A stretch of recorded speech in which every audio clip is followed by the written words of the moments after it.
Welcome to Professor Game Podcast, where we interview successful practitioners of games, gamification, and game thinking who brings the best of their experiences to get ideas, insights, and inspiration that help us in the process of getting the students to learn what we teach.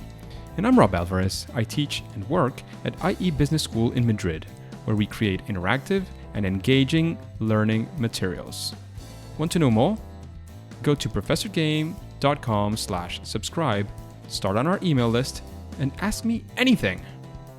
Engagers, welcome to another episode of the Professor Game Podcast. Today we have Andrew with us. But Andrew, before we get started, are you prepared to engage? Hi, Rob. Great to hear your voice. Yes, I'm all prepared to be engaged. And to engage. Let's do this. Because Andrew Lau, he is the CEO and the founder of Think Codex, which is a multiple award-winning gamification organization headquartered in Malaysia. He is also the current chair of the International Gamification Confederation, so the GamFed. I know a past guest used to be that chair as well. You might remember Pete Jenkins. This is a community of gamification experts, academia, and professionals from around the world. As you can imagine, Pete is headquartered and is from the UK. Andrew is headquartered in Malaysia, so you can see the whole around the world going from chair to chair. During Andrew's university years, he averaged 16 hours of video gaming daily for up to 2 weeks straight, only to repeat the pattern after a 1 to 2 week break. Back then, he was really passionate about gaming, but now he is passionate about the science and art behind games, which is, idea. It is the whole idea or the whole area behind gamification. So, Andrew, is there anything we should know before we get started on this interview? No, I'm really glad to be in this interview. So just fire away. Let's do this. So, Andrew, we are definitely still in this coronavirus times. So this question might come in different sort of flavors, and however you want to take it, we're happy with that. So we'd like to know, what does your regular schedule look like? Well, what does a day with Andrew look like in a day like today, or maybe 9 weeks ago, or 4 months ago when things were so different in our lives? Sure. The hours are much longer nowadays for the obvious reasons. So typically my day is usually about building three things, right? So building connections, building capability, and building cash. So the whole area of building connections is all about spending time on LinkedIn, specifically looking for gamification professionals like yourself that I can connect with. So I usually tend to follow up with a call for certain people that I feel that I want to know a bit more. So we end up chatting, and then we make great friendships, and I learn a lot from people from all over the world. So that's the first thing I tend to do. I lurk in LinkedIn to build connections. Second thing is building capability. Now, the organization I'm with or that I lead, we are a design company. So I spend considerable amount of time with the design team. I function more as a sounding board to challenge the team and push them to always be exploring and growing in their capability. And I tend to push them towards competitions as well. So that helps them to be on their toes, right? They might not always like me in meetings, but it's a necessary evil in that sense. So yeah, it's kind of a love-hate relationship when I'm doing this whole building capability thing. The third one is building cash, right? So every company needs to have cash. So I interact with clients almost on a daily basis, often just chatting with them to understand what are the problems, challenges they face. Then I bring this feedback back to the design team so that we can create solutions that's of value to the clients. And of course, we exchange that value with cold hard cash. And that's been a good formula for us, so far. And we're quite happy with the results we've been getting. So yeah, building connections, building capability, and building cash. That sounds like a formula for success almost. So Andrew, we like to sort of dive right in with these interviews, and we like to learn a lot from our guests. And we found that one of the things where we can build a lot of that capability of learning and getting those experiences is when our guests tell us a story about what we might call, and this is wording I took maybe from, I think I've said it before, but this wording is from Tim Ferriss, your favorite fail. And in this case, first attempt in learning. Of a time, again, you went in to do something and it didn't go the way you wanted. It ended up in a failure. It was a first attempt in learning. What did you learn from it? How was that circumstance? We want to be there at the ground level with you. We want to live it and, of course, learn from that great experience that you had. Sure, Rob. So what we do in an organization is we develop business simulations for our clients. And what happens is in the earlier years, as we were trying to find our own footing and go around our own intellectual property, we tend to over-engineer solutions, right? So it's kind of like when you're up on stage and you have stage fright, you tend to be talking too much and, not using pauses and stuff. We found that in design process, we tend to over-engineer solutions. It's like, all right, more value equals to adding as much features into the simulation as much as possible. And what this caused was complexity. And complexity creates confusion, especially when a lot of the participants tend to be senior and middle level managers. So the whole area of complexity causes a lot of confusion for them, and simplicity creates clarity. So we had to learn the hard lessons where we built what we saw as really awesome simulations, only to see a lot of the features that we have was not being used, and we had to strip things down. And what we found was the key is to create front-end simplicity with back-end complexity. So you have to just have a few elements in a game or a simulation, but create complex relationships with those few elements in the algorithms behind it. So for the player, it creates a very simple layer of interaction, either with the system or other players, but numerous permutations that they need to think about before making those decisions, right? So nowadays, our simulation tends to be simple, but also complex. And it has worked well a lot with corporate participants, especially the older ones. Yeah. That sounds great. And what would you say, like you're mentioning that you started maybe with that sort of high level of complexity. Do you have sort of a moment that you can remember, like, this was a really, really tough moment, and sort of what you realized after you went through that, like, I would have done this differently and done these things. Can you sort of take us to that? Of course, you don't have to reveal like any names of clients or similar, because I know that's very delicate sometimes, but can you tell us of a story, like put us in that general setting, and we want to sort of feel that with you and, of course, learn from that experience. Sure. We had this particular simulation where we created a marketplace for trading of certain elements within the simulation. And, we worked on it I remember for that particular part for about 2 months, going back and forth, arguing inside the design team, doing a lot of play testing and, just putting our heart and soul into it. And then that was our new shiny toy, inside the simulation. And then we brought it to an actual session with the client. And, we put it in and, the client saw I was, and then the participants were playing with the simulation. And we soon realized that they never even bothered to look at it or even bothered to use it. And it was quite demoralizing for us because, like I said, there was a lot of blood, arguments and tears that went into this, late nights, going back and forth. And then it looked well in play testing. And obviously because, we were the designers, of course, we try to put ourselves in the shoes of the participants. But, in the end of the day, it never took off, much less got any interaction at all. And that was a hard lesson that we learned. And then when we went back to debrief with our it sounds team, like a pretty tough lesson. It was a very tough lesson. And so now we tend to co-prototype and co-design with our clients. Yeah. So at a later prototyping stage, we always prototype live with our clients. We have certain select clients that we do that with, and they're pretty happy to be guinea pigs together with us.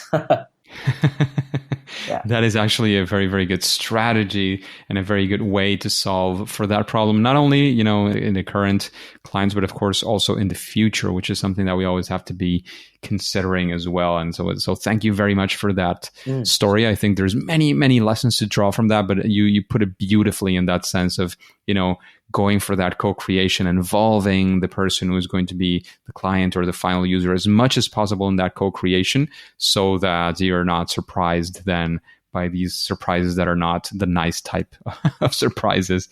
So the other thing we would like to do is go sort of take a complete spin on this question, and instead of going for a difficult time and a failure, taking a massive challenge that you've faced and actually solved, you've actually tackled it using gamification, game thinking, game-based solutions, these types of ideas that we like to talk about. So again, bring us there. If you want to mention the client, go ahead. If you don't, that's fine as well. We want to sort of live that story with you and take those learnings, take them home. Sure. There was this project where we created a sales simulation because sales training tends to be a lot of motivational talks, tend to be a lot of role playing and a lot of just what we call here rah-rah, right? I don't know whether it's the same they call it. So a lot of motivational stuff.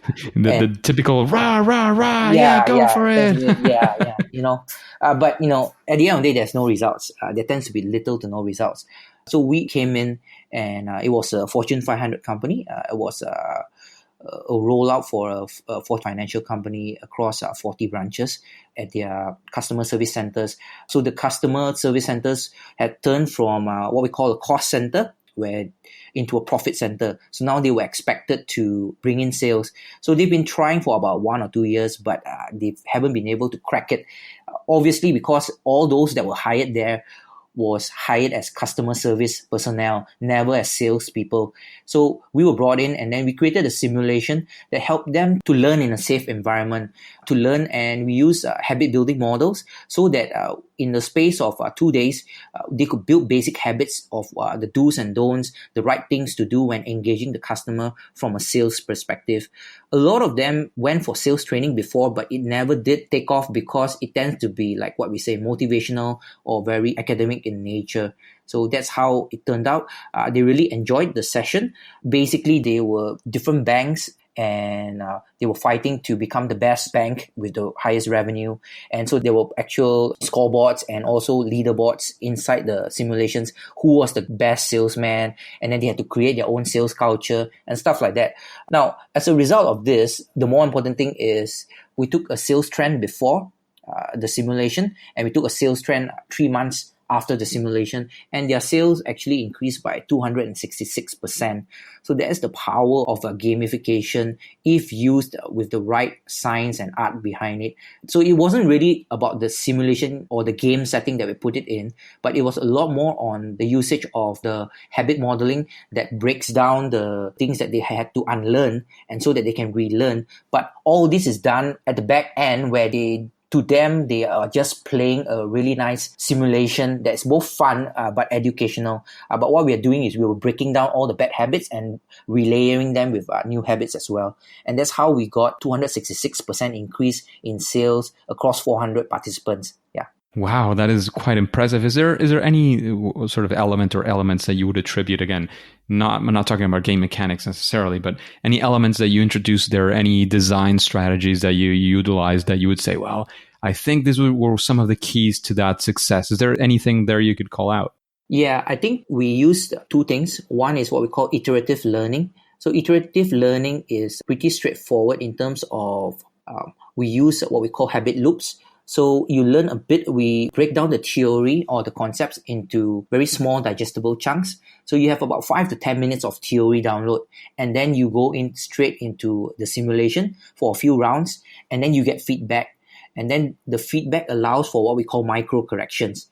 And then you continue with that loop again. You go in back again with a bit of theory, 10 to 15 minutes, then increase the complexity of the game, and then they play, and then they get feedback again. And then you keep looping this as they go along. And this iterative learning model helps them to improve and try what works and what doesn't work for them.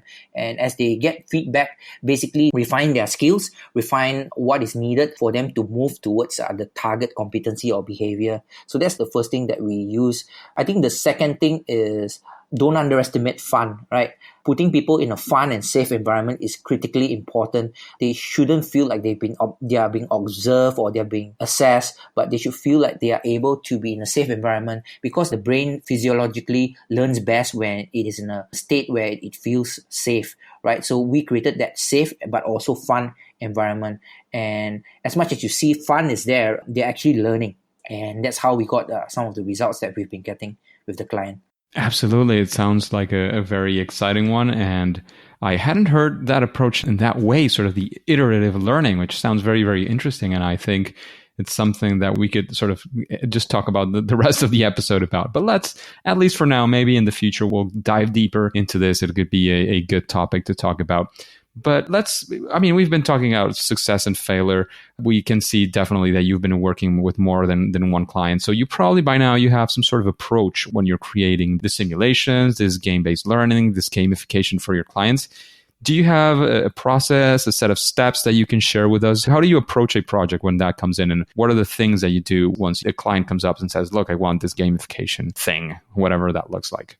Sure. So one of the first things we do in our first meeting is we tend to look and question the customers, not just on the learning side of things. We tend to ask them, what's the business strategy for the next 1-2 years?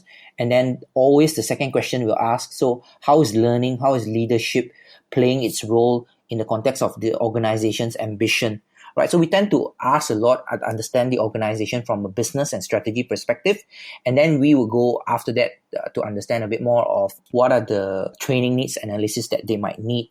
Now, once we get that, so what we do is we'll use a mix of techniques. So we usually use for ideation, we use a fair bit of design thinking from IDEO. So as we are certified from IDEO, so to understand the business needs, then for frameworks from the business side, we use a lot of frameworks from Harvard Business School, consulting firms like McKinsey, Korn Ferry, and Bain & Co. So some of them are our design partners as well, right? So for actual game design, we use a mix of octalysis, player types to provide a check and balance of the design. Then, of course, we use player journey maps, the usual ones, to plot the workflow of the solutions. Now, we also use behavioral economics, habit building models from Stanford and a few other Ivy League universities as well. And we are fairly well known to champion habit building among our clients. So we're kind of well known for that around this region.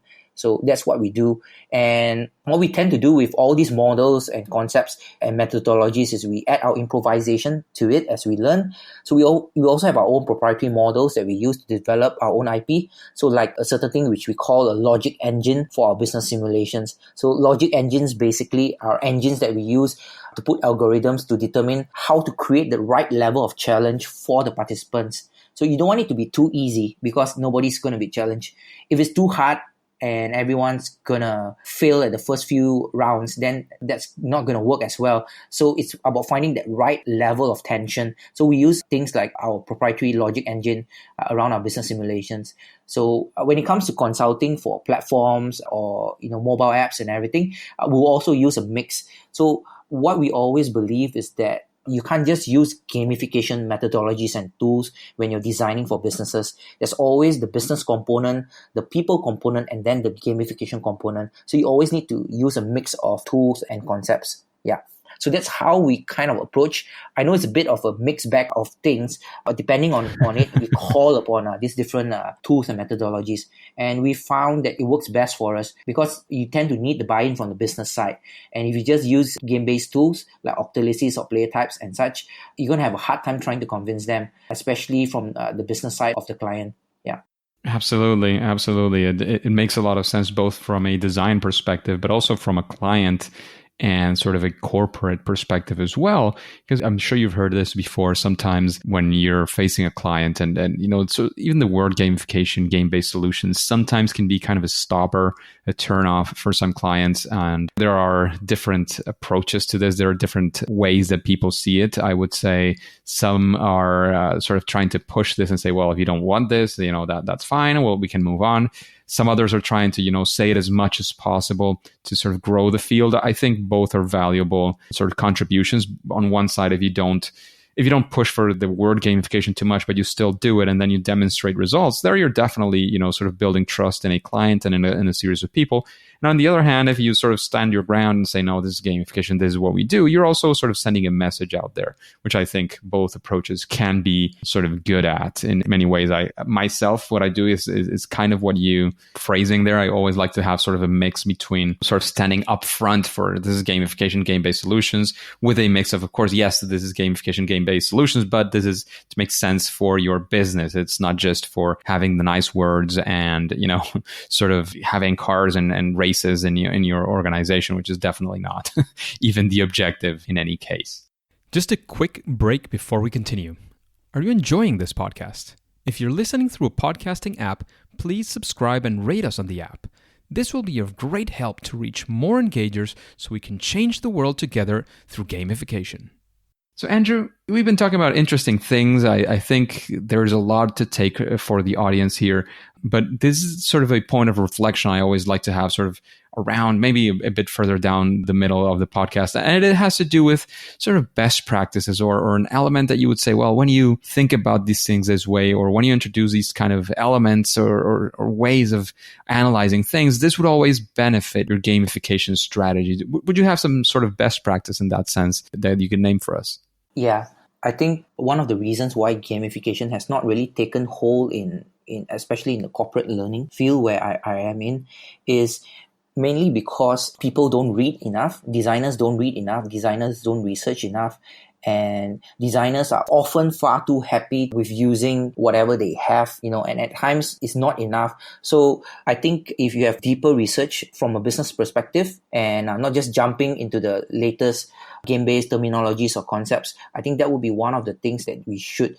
We've been able to win quite a number of business learning awards, not from a gamification competition, but from the business side and from learning awards, mainly because we tend to focus a lot of our efforts around depth and results. And that's what businesses want. So I think a lot of game-based professionals should read more, should listen more to, like Professor Game podcast. Thank you.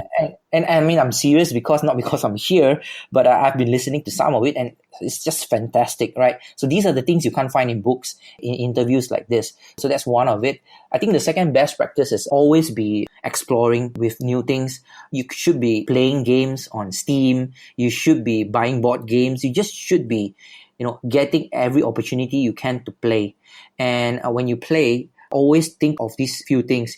If I was the designer for this game, how could I make it better? Or how did I react this way? Why did I feel this way? Why did this game win this awards? So you're kind of on a semi-evaluation mode when you're playing.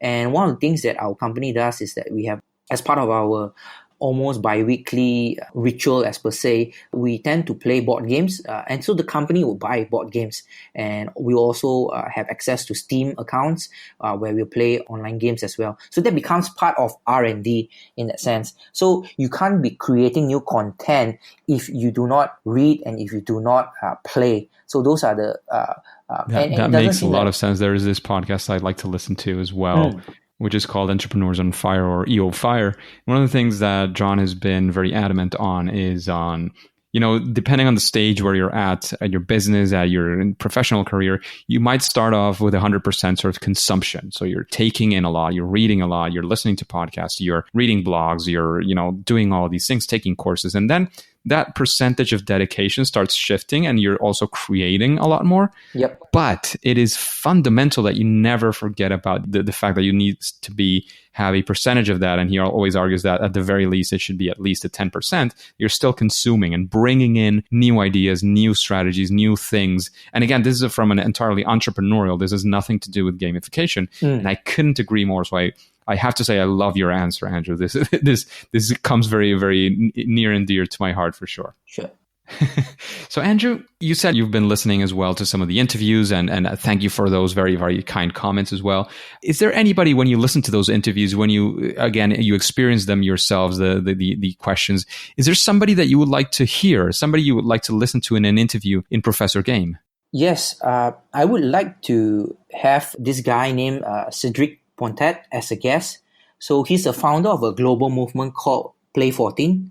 I'm not sure if you've heard of Play 14 before. No, I haven't. Yeah, so Play 14 is a worldwide gathering of like-minded people who believe that playing is the best way to learn, share, and be creative. So I've been to a Play 14 event and it's really great. So essentially, we all go there, gather. Obviously, you need to buy tickets and to get in. And the tickets are really cheap because they are a non-profit organization. And then everybody just appears there. And the philosophy is simple. You contribute whatever you want towards the games there. And there is no schedule. The schedule or the agenda of the 2 days, it usually lasts 2 days, is created in the morning itself. And then everybody just volunteers, says, hey, I've got this game. Hey, I've got this thing, that I use. Or, hey, I've heard of this, I've brought this. Then if people like what they see, you just schedule it and then people just appear. And then the concept is all about, if 5 people turn up for the game, then that's the right amount of people that it is for the game. If 50 people turn up for the game, then it's it's just the right amount of people. So they have this whole concept of like letting chaos order itself, and anytime, anywhere, and any person is the right time, is the right place, and is the right person. So it's a very unique movement. So I would like to hear Cedric Pontet a bit more on this thing. So sounds like a very interesting guest. Yeah. And approach, of course. You were talking a lot about researching and reading. You mentioned the word reading several times. Is there a book that you would recommend to the engagers, to this audience, and why would you recommend that book? Okay, so I would like to recommend, of course, I could recommend gamification books, and I'm sure a lot of other guests would have recommended those books as well. But I would like to recommend a book called 0 to 1 by Peter Thiel. So he's the co-founder of PayPal and also a major investor in Facebook and SpaceX. Now, it's a book about how to build companies that create new things, right? So there's a whole part of it about building companies, but that's also the whole part of creating new things. So this book is a book for creators. So if you're interested about the creative process, understanding how to create and what to create and how to make your creations really make a difference, I like to recommend this book because you will learn a lot on the mindset and psychology of a creator inside the book. Yeah, so it's called 0 to 1 by Peter Thiel. That sounds like a fantastic book. I've heard of Peter Thiel, but I haven't read or seen that book. I think I might have heard of it, but I've definitely don't have it or haven't read it. Sounds like a great recommendations especially for these creative endeavors that we are on constantly. And, again, sort of, we're still kind of in a recommendation, and this will sound like maybe a little bit of bragging as well. But I think it's good, and I think we all have strengths, and we can talk about them as well. So I would like to know, what is your strength? What is your superpower when talking about creating these gamification solutions? Okay, so I think my strength is being demanding. That's my superpower. Being demanding on yourself, on your team, and all these people, I'm guessing. So our team, we believe strongly in excellence and not settling for less when creating solutions. So once again, I think gamification has not taken as much traction as I think that it could, because it has such a huge potential, but people are quite satisfied with whatever that they have. So by striving and by being demanding, you can bring yourself or your team to a lot of places where you can find that gamification can break new grounds. Of course, it's not something which is popular at times, but I think the team and I comes to a certain understanding that I'm not being demanding for the sake of being demanding, but to push boundaries, both for ourselves and also the industry as a whole. Yeah. Absolutely. I think holding ourselves to high standards is always very important, as long as you're not just holding your employees to high standards and you're slacking off yourself. Leading by example, which is something I'm sure you do, and I can feel that from you and from the times we've met in person. But those are two concepts that have to go together. You can't be super demanding and be slacking off at the same time. And people, I don't mean you have to be a 24/7 kind of person, but when you're on, you have to be really on. You have to set that, lead by example, especially if as in the case of Andrew, you are the leader of your organization and you're demanding from people to sort of jump on that ship of being super productive or, pushing the boundaries and so on. You have to also be pushing your own boundaries in that sense. Absolutely. So absolutely. Yeah, absolutely. So what would you say, and talking about pushing boundaries, this is a difficult boundary to push through. And it will be about, what is your favorite game? Okay. It's this arcade game. All right. So when I mention arcade game, so most of the viewers would know how old I am. They're almost non-existent nowadays. It's this arcade game called Street Fighter, right? And it's a basic 2D version of Tekken or Mortal Kombat, where you can choose different type of fighters, and then you slug it out, using special skills and such. So that's my favorite game. I've played it when I was a teenager, and I was really addicted to that, and I spent quite a fair bit of money in the arcade. And I've even got myself into trouble with the law, because the video game arcades in Malaysia, you're not supposed to enter unless you're above 18, right? So, but yeah, I was there since I was 13, 14 years old. So, it's now available on the NES Classic as well, right? Correct. Yeah. So now I think they are available in simulators and also in a number of things. You can get it in App Store as well already, and and also NES, like what you mentioned. Yeah.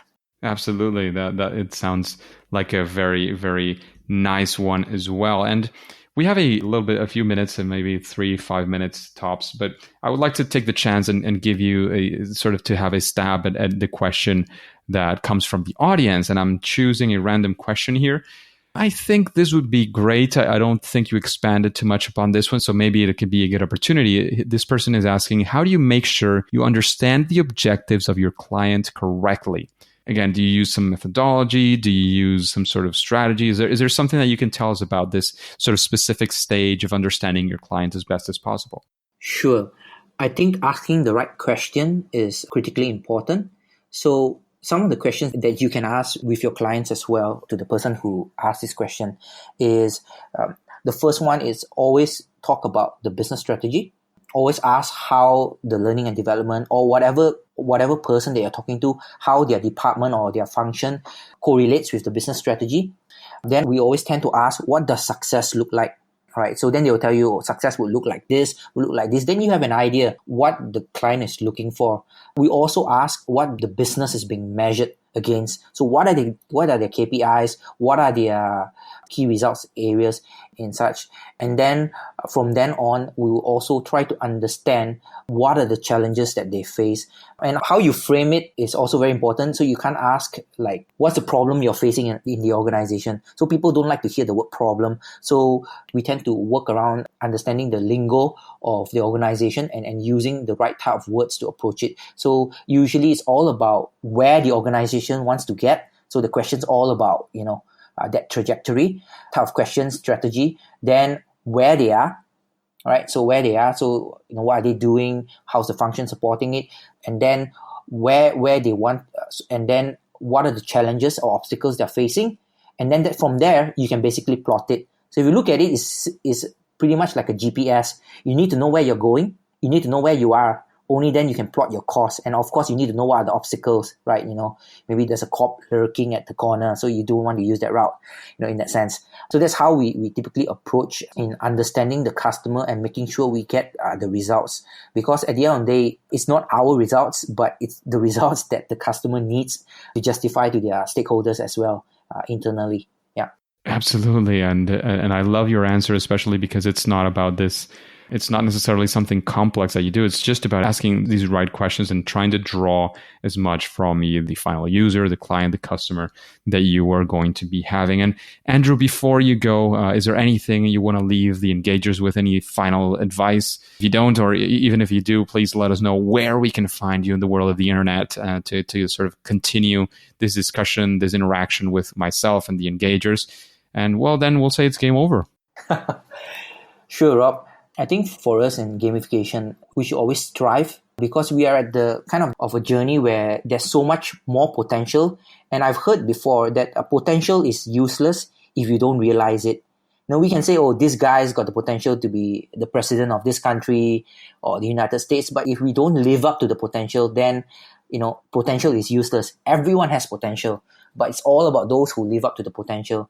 And I believe gamification has great potential.